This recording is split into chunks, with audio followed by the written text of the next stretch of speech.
हमारे भारतीय जनता पार्टी के संविधान के अनुच्छेद 17 के मुताबिक प्रदेश का अध्यक्ष और राष्ट्रीय परिषद सदस्यों का चुनाव का प्रक्रिया के लिए मुझे भारतीय जनता पार्टी केंद्र से महाराष्ट्र प्रदेश का चुनाव अधिकारी के रूप में नियुक्त करके यहाँ भेजा है। परसों से हमने प्रक्रिया पूरा करके आज घोषणा करने का वक्त हो गया है और प्रक्रिया के मुताबिक महाराष्ट्र के भारतीय जनता पार्टी के 72 राष्ट्रीय परिषद का सदस्य का चुनाव भी पूरा हो गया है और मैं इस बहुत बड़ी हमारे महाराष्ट्र के भारतीय जनता पार्टी कार्यकर्ताओं के सम्मेलन में मैं घोषणा करना चाहता हूं कि प्रक्रिया के मुताबिक हमारे भारतीय जनता पार्टी के पुराने वरिष्ठ साथी वरिष्ठ और वर्तमान में राष्ट्रीय कार्यकारिणी के सदस्य हैं रविंद्र चौहान जी को निर्विरोध महाराष्ट्र प्रदेश में चुना गया है। मैं उनको बहुत बहुत बधाई देना चाहता हूँ।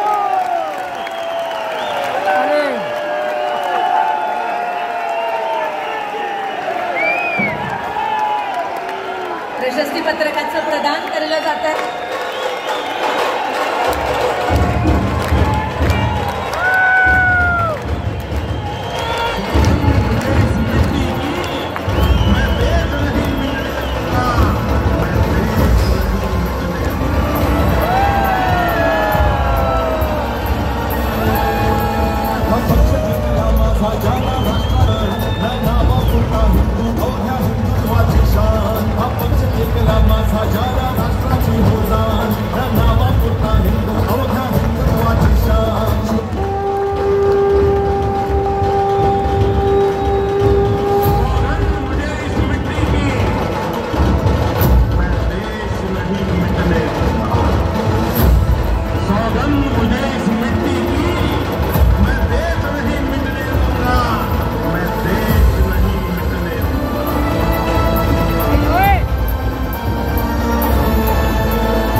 कार्यक्रम पुढे घेऊन जायचा आहे।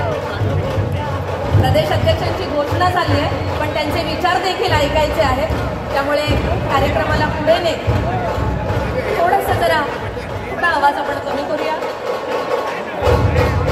कायम क्षण स्मरणामध्ये ठेवून उपस्थित राहिलेला आहे। मला निवडणुकीचे निवडणूक अधिकारी म्हणून ज्यांनी काम केलं असे किरण रिजिजूजी,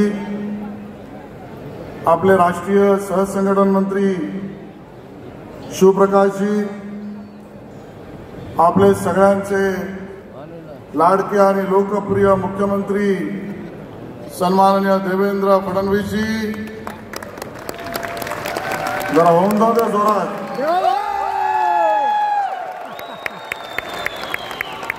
आणि मंचावर उपस्थित ज्यांनी या निवडणुकीमध्ये जिल्हाशहा प्रवास केला असे आमचे राष्ट्रीय महामंत्री अरुण सिंगजी आणि आपलेच महाराष्ट्रातले मुंबईतले असलेले पण अखिल भारतीय महामंत्री माननीय विनोद तावडेजी, मंचावर उपस्थित राहुल नार्वेकरजी, राम शिंदेजी, चंद्रकांतदादा पाटीलजी, गिरीश महाजनजी, राधाकृष्ण विखे पाटीलजी, रावसाहेब दानवेजी, आमचे माजी अध्यक्ष सुधीरभाऊ मुनगंटीवारजी, माजी मुख्यमंत्री नारायण राणेजी, माननीय अशोक चव्हाणजी, गणेश नाईकजी, मंगलप्रभात लोढाजी, पंकजाताई मुंडेजी, प्रवीण दरेकरजी आणि ज्यांनी यशस्वी कारकीर्द केली असे आपले निवर्तमान अध्यक्ष, जरा जोरदार टाळ्याने त्यांच्या कर्तृत्वाला भरारीचा आपण सलाम करूया असे चंद्रशेखर बावनकुळेजी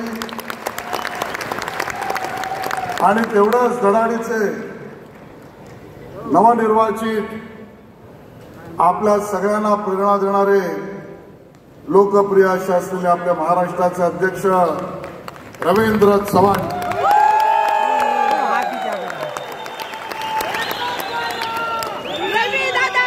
आजच्या या दोन मधल्या आपल्या या परिषदेतल्या कार्यक्रमातला प्रत्येक या हॉल मधला कोणा न कोणा मी माझ्या मीडियाच्या मित्रांना सांगेन, कॅमेरा मारून जरा शूट करा. बाहेर लोक चालले आणि बाहेर पण जेवढे आहेत तेवढ्याला शूट करा. देवेंद्रजी, मला आनंद या गोष्टीचा आहे, 7 दिवस दूरचित्रवाहिनीवर आमची सभा आहे, सभा आहे, सभा आहे, जल्लोष आहे, जल्लोष आहे असं प्रचार करून सुद्धा लोक जमतील असं एका पक्षाला वाटलं नाही. म्हणून बरेच पक्ष एकत्र येऊन जे काही डोम मध्ये बऱ्याच पक्षांचं मिळून होणार आहे, त्यापेक्षा एकता पक्षा, एक झेंडा, एक नेता आणि एक कर्तृत्व, त्याचा व्हिडिओ भारतीय जनता पार्टीचा, भारतीय जनता पार्टीचा विजय. बावनकुळेजींचा की बावनकुळेजी महाराष्ट्र भारतीय जनता पक्षाचे अध्यक्ष म्हणून जेव्हा तुम्ही सूत्र हातात घेतलीत त्यावेळेचं वातावरण, विधानसभा निवडणुकाही झाल्या नव्हत्या, लोकसभाही झाल्या नव्हत्या, त्याआधी नगरपालिका महानगरपालिका होतील अशी शक्यता नव्हती. कदाचित त्यावेळेला भाजपचं महायुतीचं सरकारही नव्हतं. पण बावनकुळेजींनी त्यांच्या कार्यकर्तृत्वाने सिद्ध केलं, मातीतला रांगडा पैलवान खाली पडून वरच्याचा सुद्धा हल्ला परतवू शकतो. ते नाव म्हणजे चंद्रशेखर बावनकुळे. आणि त्यामुळे यशाची सर्व शिखरं बावनकुळेजींच्या नेतृत्वामध्ये, मान्य देवेंद्रजींच्या मार्गदर्शनामध्ये मंचावर बसलेल्या सर्व नेतृत्वाच्या सहकार्याने आपल्याला मिळाली. आता रवींद्र चव्हाणजी अध्यक्ष झाले आहेत. मग मी विचार करत होतो देवेंद्रजी की चंद्रशेखरापासून रवींद्रापर्यंतचा बदल म्हणजे काय. आणि आजकाल तुम्ही मला आयटीचं काम दिलंय. कधी कधी चॅट जीपीटीवर मी पण जातो आणि मी चॅट जीपीटीला विचारलं चंद्रशेखर म्हणजे काय, रवींद्र म्हणजे काय, आणि काय समर्पक उत्तर भाजप महाराष्ट्र चॅट जीपीटीला कदाचित माहिती आहे. चंद्रशेखर म्हणजे ज्याचा मुकुट चंद्रासारखा शीतल आहे, ज्याच्या मुकुटावर चंद्र आहे तो चंद्रशेखर आहे. आणि रवींद्र म्हणजे सूर्य, जो सूर्याचा पूजक आहे, ज्याचा पाप सूर्याच आहे. आणि म्हणून चंद्राच्या शीतल फटक्याने आमच्या विरोधी पक्षाला विधानसभेत गार दिला. काहीच राहिलं नाही. बावनकुळेजींच्या नेतृत्वात विधानसभा गार. एक पैत्रा देवेंद्रजी ने ऐसा डाला, हिंदीत सांगतो कारण हल्ली हिंदीच चालू आहे, की चंद्राच्या शीतलतेनेच आमचे विरोधी पक्षकार झाले. हो, आता तर पुढची लढाई सूर्याशी आहे.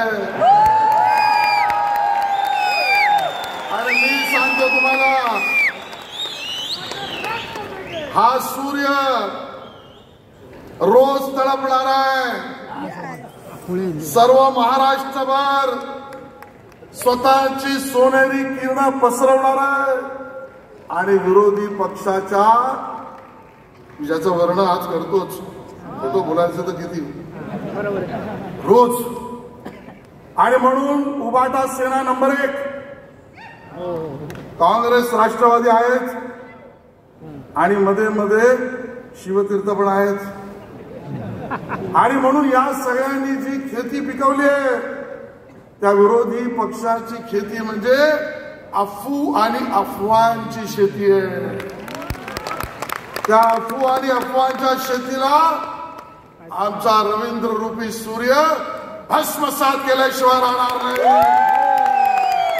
याच त्या ठिकाणी मला स्पष्ट करायचं आहे. मित्रांनो, अफू आणि अफवांचं पीक म्हणजे केवढं? सुरुवातीला सांगितलं संविधान बदलणार, अफवा. मग सांगितलं समृद्धी महामार्गात शेतकऱ्यांचं अहित होणार, अफवा. मग सांगितलं कोस्टल रोड मध्ये आमच्या काही समुद्रावर व्यवसाय करणाऱ्यांचं नुकसान होणार, अफवा. जैतापूर, नाणापूर, अफवा. आणि आता हिंदी विषयावर सुद्धा अफवा. आणि म्हणून केंद्रीय भारतीय जनता पार्टीने सांगितलं आणि ठरवलंय, चंद्राने आपलं काम केलंय, आता सूर्य सुद्धा आपलं काम करील. आणि योगायोग असं आहे, कारण विनोदजी, मी सुधीर भाऊंच्या बाजूला बसलो होतो, त्यामुळे पुढचं वाक्य हे कोणाच्या डोक्यातून येऊ शकतं हे अख्ख्या महाराष्ट्राला माहित आहे. आणि मग योगायोग आहे तसे नावाने 12वे अध्यक्ष असतील, पण क्रमांकामध्ये 13वे असलेले रवींद्र चव्हाणजी विरोधी पक्षाचं राजकीय 13वं घातल्याशिवाय राहणार असतात. आणि मग सुधीर भाऊ म्हणाल्याप्रमाणे, अरे नंबरने 13वं घालतील, पण नावाने 12वं आहे, 12 वाजवल्याशिवाय सुद्धा राहणार नाही आमच्या विरोधी पक्षाला. आणि म्हणून मी त्यांना शुभेच्छा देऊन माननीय नितीनजींचं स्वागत करून जोरदार टाळ्यांनी आपण माननीय नितीन गडकरीजींचं या ठिकाणी स्वागत करूया. जय हिंद, जय महाराष्ट्र.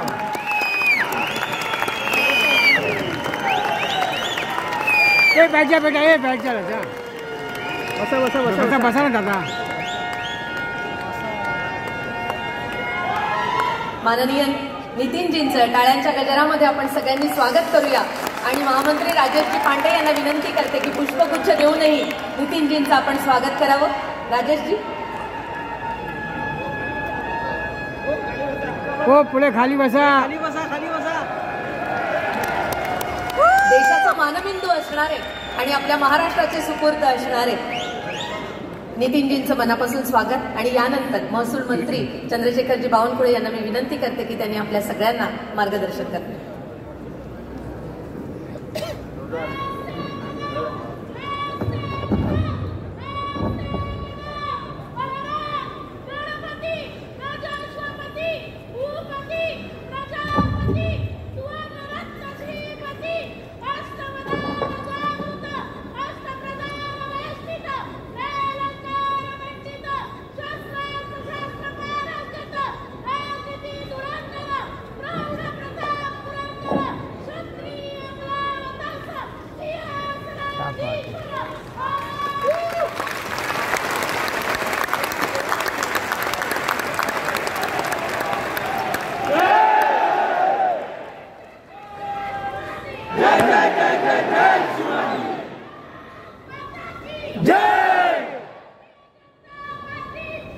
जय